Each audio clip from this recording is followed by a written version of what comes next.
Okay guys, someone asking me to just make a tutorial for YardForce starting. It's not difficult, so you can see this is the oil knob, so it should be on the on position when you are starting. So this is on position, and the choke should be the close position if the engine is cold. This is on the close position, and then this is the oil. You have to press 3 to 5 times, and then you have to pull this, or you can start with the electric start. It's just this switch. You have to put any switch in here and then press this red button to start. So either way you can start, but we will try this section first. So one more time, this should be on position, and make sure you have a key in. Without key you can't start.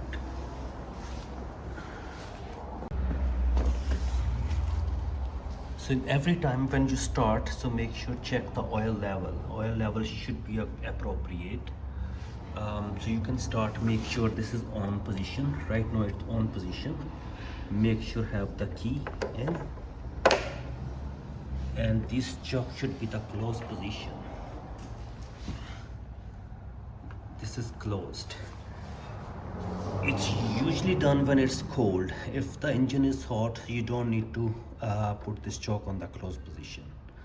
So if it's engine is hot, you need to keep in this side, because it's cold. We have to put this, and then we have to press this 3 to 5 times. 1, 2, 3,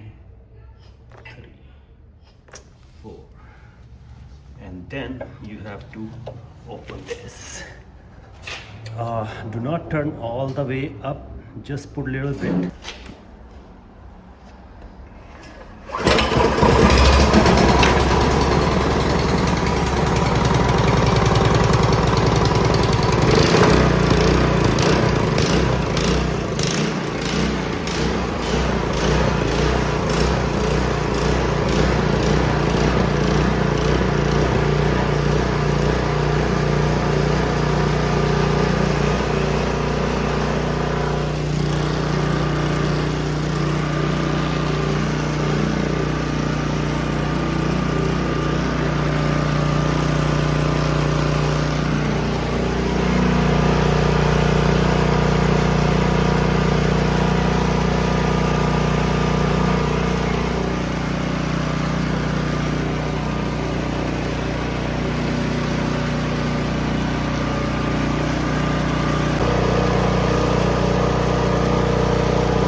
Once it's off, you can put this on the close position again. So this is closed. Hopefully it will work. And the electric, I don't have a switch, but it's so easy. You have to plug this in and press this button. Don't press more than 5 seconds, so it should be start right away.